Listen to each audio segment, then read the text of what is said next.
C'est l'histoire d'une rencontre, donc les deux, je dirais.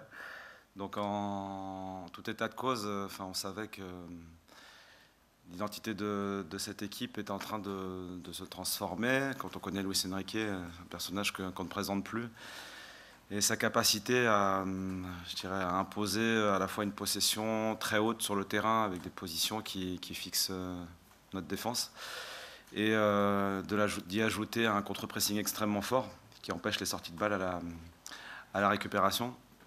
Donc on imaginait vivre ce rapport de force-là, et on s'y était préparé. Donc on aurait voulu, bien entendu, un peu plus souvent désamorcer cette pression et pouvoir, je dirais, poser quelques séquences de possession pour limiter je dirais, le temps à défendre. Mais on s'y attendait parce que quand c'est bien fait, avec cette qualité de joueur, c'est un rapport de force qui est très très difficile à désamorcer. Donc ce qui était important en face, c'était de bien défendre, parce que effectivement, derrière cette possession qui est importante, il y a encore un bloc à déstabiliser, et on voulait qu'il soit extrêmement compact et qu'on ne quitte pas des positions qui voulaient nous faire quitter. Notamment sur nos défenseurs centraux, sur les côtés, là, de les isoler de manière à avoir des joueurs lancés dans l'axe de notre défense. Donc ça, on a réussi à bien le faire et à limiter finalement leur dangerosité, parce que au final, il y a 2-3 situations qui sont tangentes, et pour le reste, c'est une possession qui était, je dirais, relativement maîtrisée. Alors c'était important d'avoir le courage et la volonté de jouer sous cette pression. Donc on y est parvenu, je dirais, sur le déroulé de la première mi-temps, sur nos départs 5-50. On a réussi à trouver des portes de sortie, et les joueurs avaient la volonté de jouer sous cette pression plutôt que de rendre le ballon en le dégageant systématiquement sur des rapports de force qui ne nous étaient pas forcément favorables. Et sur certaines récup, il y avait effectivement la possibilité de se projeter. Donc il y a ces deux situations, mais il y en a une troisième même, je crois que c'est Romain qui frappe. Et donc ce sont des situations de contre, et on sait très bien qu'il y en a peu dans un match. Donc on ne peut pas dire que, je dirais, qu'on les ait mal exploités, parce qu'on les a menés jusqu'au bout quand même. Donc ensuite, l'histoire des hold-ups, ce sont les opportunités pour les deux équipes. On les saisit, on ne les saisit pas. À l'arrivée, on doit dire que le match nul nous satisfait quand même. Celui de ce soir, comme on s'y attendait, était animé d'une idée collective extrêmement précise, et l'a bien exécutée.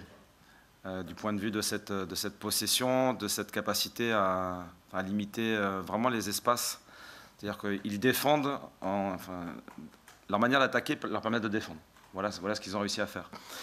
Et ce qu'on n'avait pas du tout rencontré il y a quelques mois, où quand on récupérait le ballon, on avait des espaces beaucoup plus ouverts, et donc on avait plus d'oxygène, en fait, en quelque sorte. Et aujourd'hui, ils nous ont privé d'oxygène, et donc ils n'ont pas réussi à utiliser le ballon suffisamment bien pour nous mettre hors de position sur des blocs bas, mais par contre, ils nous ont privés du ballon. Alors que la saison passée, on en avait quand même, je crois qu'on avait eu plus que 50% de possession de balle, même, je crois, mais moi, ils étaient passés aussi à 10 après la 20e minute. Donc c'était un contexte quand même différent. Non, il ne faut pas se tromper sur l'identité du FC Lorient. L'identité du FC Lorient, c'est une identité collective. Donc on en a vu aujourd'hui du collectif. Donc une équipe qui s'est battue, qui s'est accrochée, qui a fait preuve de beaucoup de solidarité, d'intelligence collective en défense. Donc ça, c'est la première chose. Ensuite, c'est une équipe qui cherche à jouer. Aujourd'hui, le rapport de force nous était il était trop en faveur de Paris par rapport à ce qu'ils avaient comme projet collectif et de qualité de joueurs pour nous permettre de le faire. Donc je me suis reconnu dans cette équipe, et je crois que le public lorientais, qui était très nombreux aujourd'hui, s'est reconnu aussi dans la générosité, dans la volonté de faire les choses ensemble. Et ensuite, autour de ces valeurs-là, l'équipe va progresser. Ça, j'ai aucun doute là-dessus. On rencontrera d'autres équipes que le PSG, avec d'autres projets, d'autres circonstances, d'autres histoires de matchs. Et l'année dernière, quand on a lancé cette série qui était un peu folle, au bout de 10 matchs, là, on avait construit exactement sur les mêmes fondations. Donc on ne se rappelle pas trop parce que c'est assez loin, mais l'idée était exactement de cet ordre-là, c'est-à-dire de poser des fondations défensives très solides, d'avoir une générosité, d'avoir un collectif, d'avoir une capacité à gérer des problèmes en défense, et autour de ça, progressivement, la confiance naît, les repères offensifs aussi, ils se créent, et puis on devient plus efficace et plus impactant sur le plan offensif. Donc on est dans une identité qui est celle-ci, et ensuite on doit se souvenir que Lorient, en Ligue 1, ça reste encore à chaque fois un très gros challenge. Donc on a perdu beaucoup de joueurs offensifs sur la saison passée, entre les transferts, les départs successifs. Donc on a quelque chose aussi à construire dans notre efficacité offensive avec de nouveaux joueurs.